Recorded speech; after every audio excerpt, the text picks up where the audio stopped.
श्री राग महला पंजवा। शरण पए प्रभ आपने, गुरु होवा कृपाल।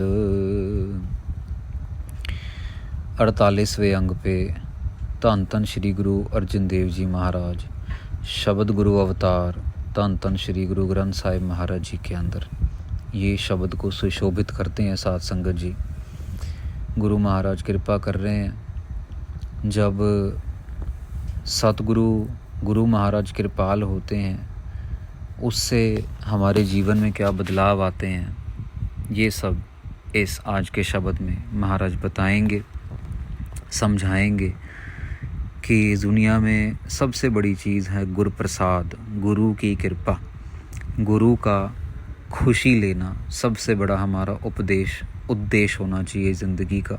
आओ पंक्ति दर पंक्ति समझने की कोशिश करते हैं। शरण पए प्रभ आपने, गुरु होवा कृपाल।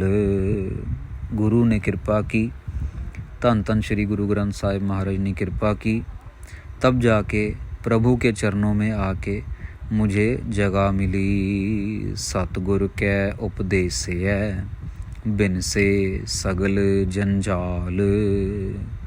साध संगत जी, हमारी सारी ज़िंदगी जंजालों में निकल जाती है। कभी किसी रिश्तेदार के पास जाना है, कभी किसी माँ बाप के यहाँ कुछ हो गया, 20-20, 25-25, 50-50 साल हो गए माँ बाप को गए हुए। जब जिंदा थे तो हम पूछते नहीं थे, लेकिन बाद में उनके नाम का कह लो कि कभी ये श्राद्ध कभी वो, सब कुछ दुनिया को दिखाने के लिए कि हम तो बहुत प्यार करते हैं अपने माँ बाप से, आज भी हम याद करते हैं। लेकिन प्रभु को याद नहीं करते, परमेश्वर को याद नहीं करते। कोई गुरपुरब है, कोई वैसाखी है, कोई बंदी छोड़ दिवस है, या कोई और गुरपुरब है, उन दिनों में हम शराब पीते हैं, उन दिनों में हम मस्ती करते हैं, नशा करते हैं, जुआ खेलते हैं। साथ संगत जी, उन दिनों में हम याद नहीं करते प्रभु को, जो कि कम से कम वो दिन तो याद कर लेने चाहिए हमें। हम सारी उम्र जंजालों में पड़ते रहते हैं, लेकिन गुरु महाराज यहाँ कह रहे हैं कि सतगुरु का उपदेश मिला मुझे और मेरे सारे जंजाल ख़त्म हो गए। अंदर लगा राम नाम, अमृत नदर निहाल। महाराज कहते हैं मेरे अंदर राम का नाम लग गया, बिल्कुल अंदर लग गया। अमृत नदर निहाल, जैसे बीज होता है ना साध संगत जी, बीज को अंदर धरती में दबो दो तो वो बीज दब के बहुत बड़ा पेड़ बन जाता है। उसको चाहिए सिर्फ पानी, धूप, हवा। ऐसे ही साथ संगत जी, ये जो नाम है ना, ये एक बार ही मन में चला गया तो बस उसको गुरु की कृपा से निहाल निहाल निहाल ही होता रहता है। अमृत नदर निहाल, निहाल से उसको नदर मिलती रहती है। नदर से वो समझ लो कि उसको ही ऐसी जगह रहती नहीं जहाँ पे उसको खुशी, उसको उल्लास ना मिले। मन मेरे सतगुर सेवा सार। महाराज कहते हैं अब देखो, अगर इतनी बड़ी बड़ी अवस्थाएं मिलती हैं अपने को, जिसकी सेवा करने से जंजाल ख़त्म हो जाते हैं, जिसकी कृपा से प्रभु की शरण महसूस हो जाती है, प्रभु की शरण मिल जाती है, तो महाराज कह रहे हैं मेरे मन सतगुरु की सेवा कर, बस तू सतगुरु की सेवा की तरफ ध्यान दे। करे दया प्रभ आपनी, एक निमख ना मन हो विसार रहाओ। महाराज कह रहे हैं वो अपनी दया करे ना, करे दया प्रभ आपनी। जब दया करता है अपनी, फिर एक निमख के लिए भी अपने मन से वो भूलने नहीं देता अपने नाम को। रहाओ विश्राम देते हैं। गुण गोविंद नित गाई गाविय है, अवगुण कट्टनहार।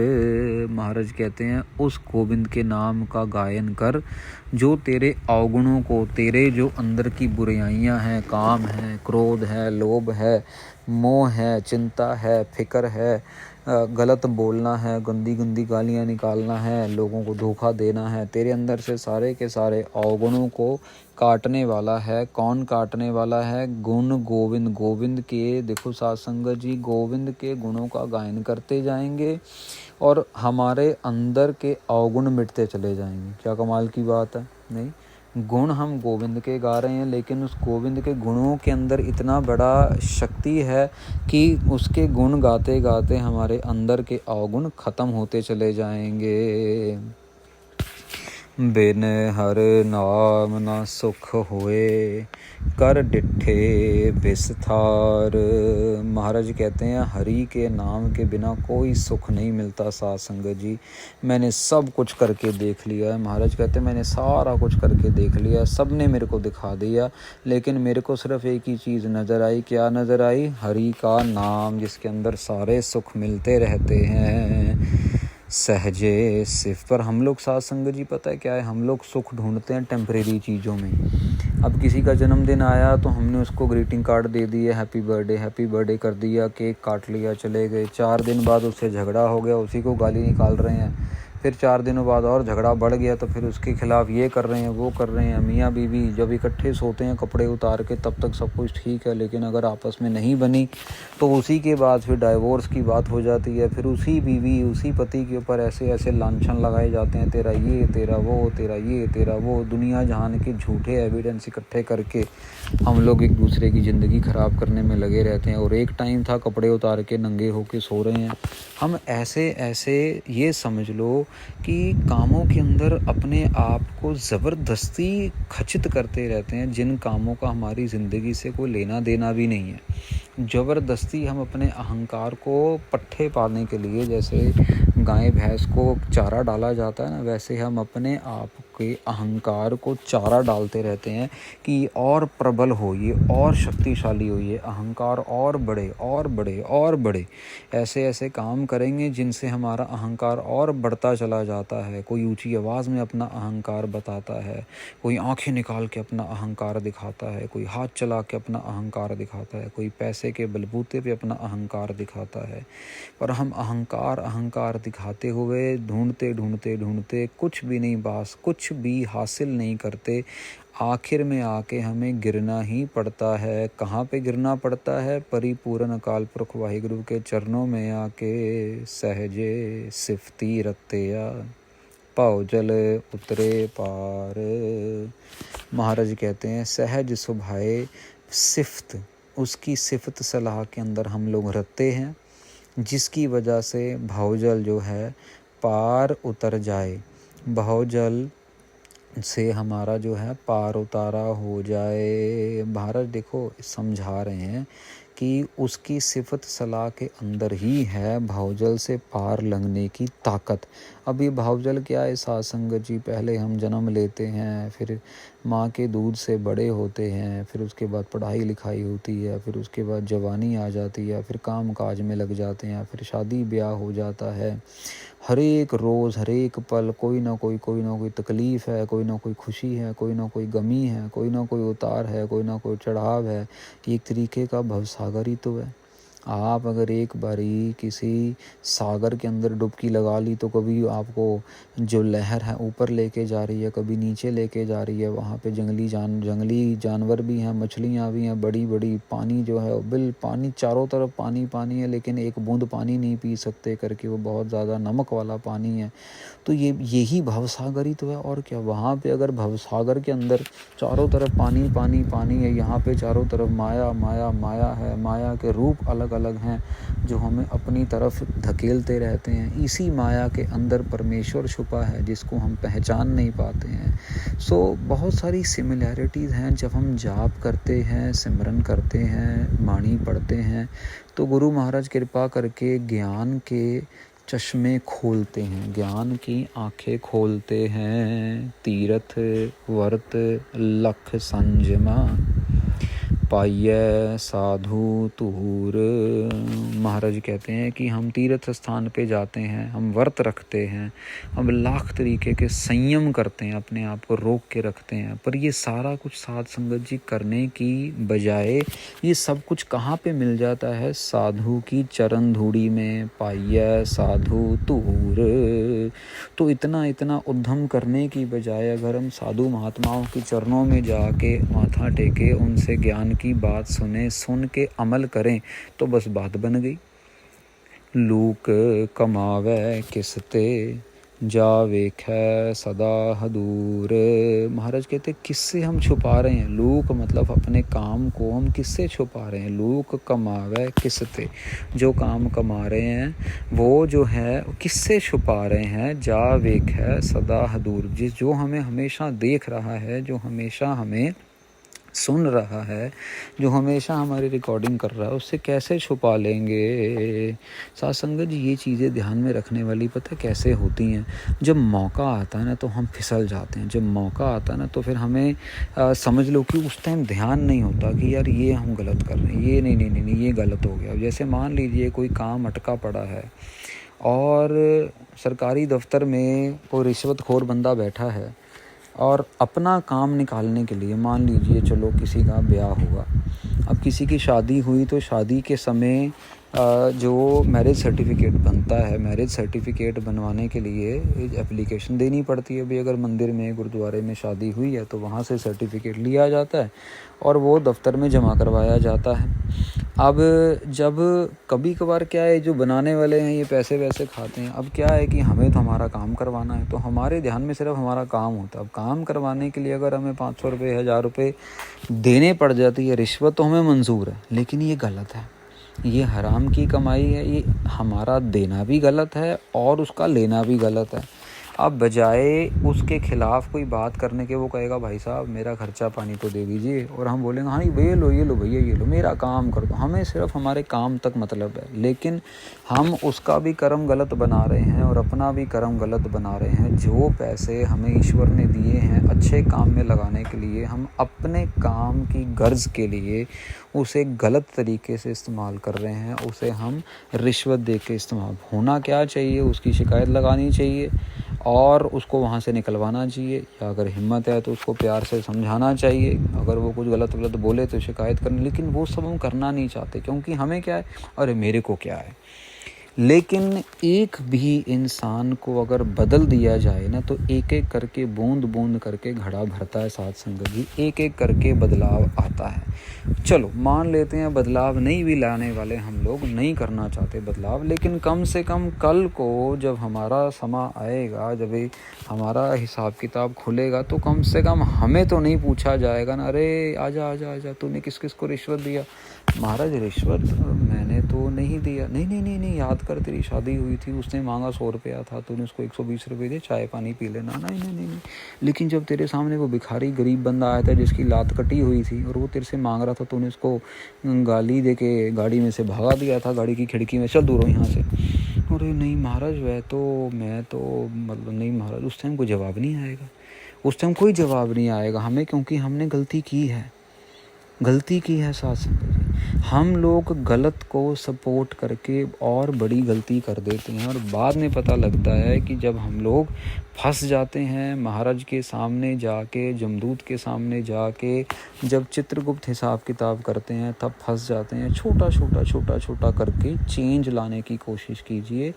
किसी और के कर्म ना सही, अपने कर्म जो हैं वो सही करने की कोशिश की जाए। थान थनंतर रब रहया प्रभु मेरा भरपूर। महाराज कहते हैं किससे छुपा रहे हैं, वो तो हर एक जगह बसा हुआ है। थान थनंतर, जगहों में भी बसा हुआ है, जगहों के जो हमें नज़र आ रहा है उसमें भी बसा है, जो हमें नज़र नहीं आ रहा उसमें भी वो बसा हुआ है। वो पूरा भरपूर है, वो पूरा का पूरा भरा पड़ा है, हर एक जगह में भरपूर है, वो हर एक जगह महसूस किया जा सकता है। सच पात साही अमर सच्चे सब थान। वो सच्चा पातशाह है, झूठा नहीं है कि आज है और कल चला जाएगा। आज उसकी फ़ोटो अच्छी लग रही है, कल फ़ोटो अच्छी नहीं लगेगी। उसकी कोई फ़ोटो है ही नहीं, वो इतना सुंदर है कि उसको कोई बयान ही नहीं कर सकता, उसका रूप कोई लिख ही नहीं सकता, उसके कलर्स, उसका हाव भाव, उसके नैन नक्श कोई नहीं लिख सकता। बस इतना कह सकते हैं बहुत खूबसूरत है, बहुत खूबसूरत है, बहुत खूबसूरत है, क्योंकि किसी के पास लफ्ज़ ही नहीं है कि खूबसूरती का भी कोई लिमिट हो सकती है। अभी क्या होता है, हर एक साल कोई मिस इंडिया बन गया, कोई मिस वर्ल्ड बन गया, बदलते रहते हैं। जो 10 साल पहले बने थे वो आज नहीं लगते लोगों को सुंदर, आज कोई और सुंदर लगता होगा। लेकिन परमेश्वर साहिब मेरा नीत नवा, वो हमेशा नया का नया है, हमेशा सुंदर ही सुंदर है। सच्चे सच्चा थान वो अमर है और उसका थान, उसकी जगह भी सच्ची है, उसकी जो कह लो कि अथॉरिटी है वो भी सच्ची है। सच्ची कुदरत तारियन सच सिरजियो न जहान। महाराज कहते हैं कि सच्ची कुदरत, उसने सच्ची कुदरत बनाई है, झूठी नहीं है साध संगत जी। हम लोगों की जो कह लो वासना है, हम लोगों के जो आशा मनसा है वो तो झूठी हैं, ये ले लो वो ले लो यहाँ ले लो, क्योंकि वो साथ में नहीं जाएगा। लेकिन उसकी कुदरत जो है वो सच्ची है, उसकी जो ताकत है वो सच्ची है। सच सिरजियोन जहान, जो उसने जहान सिरजा है वो भी सच्चा है। सच्चे का मतलब क्या है साध संगत जी? सच्चे का मतलब ये नहीं कि वो यहाँ पे हमेशा के लिए रहने वाला है। सच्चे का मतलब ये कि जो उसने सिरजा है, उसने किसी से रिश्वत लेके नहीं सिरजा बनाया। उसने पहाड़ बना दिए, उसने इस तरीके से नहीं बनाए कि मैं पहाड़ बना रहा हूँ तो आप मुझे ये दे दीजिए, ऐसा नहीं कुछ भी है। उसने अपनी मर्जी से जहाँ पे उसको जो अच्छा लगा उसने वो बना दिया। सच से बनाया, सहज स्वभाव बनाया, बड़ी प्लानिंग से बनाया। जब बरसात चाहिए तो बरसात है, जब धूप चाहिए तो धूप है, जब छाँव चाहिए तो छाँव है, जब फल चाहिए तो फल है, जब फूल चाहिए तो फूल है। सब कुछ उसका एक एक कर्म बैलेंस में हो रहा है। अगर कोविड ले आया बहुत बड़ा तो भी बैलेंस में ला रहा है। कोई ट्रेन गाड़ी का एक्सीडेंट हो गया तो भी बैलेंस में ला रहा है। कोई एरोप्लेन का एक्सीडेंट हो गया, हमारी समझ से बाहर होती हैं ये चीज़ें, लेकिन उसने सब कुछ पहले से प्लान किया है। ये बहुत बड़ी ज्ञान के विषय हैं साध संगत जी। इतनी बड़ी बड़ी चीज़ों को हज़म करना, इसके लिए बहुत बड़ी बंदगी की ताकत चाहिए, शक्ति चाहिए कि हम लोग उसके हुक्म को हज़म कर सके। नानक जपिए सच नाम हाओ सदा सदा कुर्बान। महाराज कहते हैं नानक तो सिर्फ नाम को जप रहा है, नाम को जप रहा है जी, और सदा सदा कुर्बान, अपने आप को बार बार बार बार कुर्बान करता है। किसके आगे? परमेश्वर अकाल पुरख वाहिगुरु जी के नाम के आगे। देखो कितने प्यार से समझा रहे हैं कि यार इतनी बड़ी बड़ी हस्तियां होने के बाद भी, इतने बड़े गुरु अर्जन देव जी महाराज वाणी के बोहित, और वो अपने आप को कह रहे हैं कि हम लोग न्योछावर हैं, न्योछावर हैं। हम कहाँ किस खेत की मूली अपने आप को हम समझते हैं, इतना अपने आप को अहंकारी समझते हैं साध संगत जी हम लोग। ये है रियलिटी चेक। यहाँ पे हमें चाहिए अपने आप को बार बार बार बार, जैसे समझ लो कि जब औरतें किचन में कोई सब्ज़ी बना रही हूँ, तो जब पहली पहली बार बना रही हूँ या नया नया शौक़ हो, तो सब्ज़ी को बनाने के बाद ना चखा जाता है कि उसमें नमक ठीक है या उसमें मसाला ठीक है, और अगर ज़्यादा है कम है तो उसको एडजस्ट कर लिया जाता है। ये रियलिटी चेक हमें भी बार बार अपने आप को देना है कि हमारा ही जो जीवन है ये सही रास्ते पे चल रहा है, गलत तो नहीं हो रहा है। हम लोग कितना जाप कर रहे हैं, हम लोग गलत काम कितने कर रहे हैं, अच्छे काम कितने कर रहे हैं, झूठ कितना बोल रहे हैं, सच कितना बोल रहे हैं, सेवा कितनी कर रहे हैं, और लोगों का जुल्म कितना कर रहे हैं। ये रियलिटी चेक हमें भी चाहिए। कहीं हमारी ज़िंदगी में नमक ज़्यादा तो नहीं हो गया, हम कौड़े तो नहीं हो गए, कभी हमारी ज़िंदगी में मिर्ची ज़्यादा तो नहीं हो गई, हम लोगों का दिल तो नहीं तोड़ना शुरू कर दिया। ये रियलिटी चेक हमें बार बार बार बार करना है, रोज़ करना है, हर पल करना है, ताकि हम लोग जब आखिर में दाल पक के तैयार हो, सब्जी पक के तैयार हो, तो एन स्वादिष्ट हो वो, कोई ये ना अरे इसमें तो नमक बहुत ज़्यादा, अरे यार इसकी तो ज़ुबान बहुत कौड़ी है, अरे यार इसको तो गुस्सा बहुत आता है, अरे यार ये तो बंदा ही बहुत अहंकारी है, ऐसा कोई ना बोले साध संगत जी। ये गुरु महाराज कृपा करें, हम सबको मिठास बख्शे, हम सब के ऊपर कृपा करें, गुरबाणी से हमें ज़्यादा से ज़्यादा जोड़े, और जिस मकसद से ये मनुष्य जन्म मिला है हमें, वो मकसद हम जीवन की बाजी जो है जीत के जाएं। सो इसी के साथ साथ संगत जी 48वें अंग का पहला शब्द जो है वो समाप्त होता है।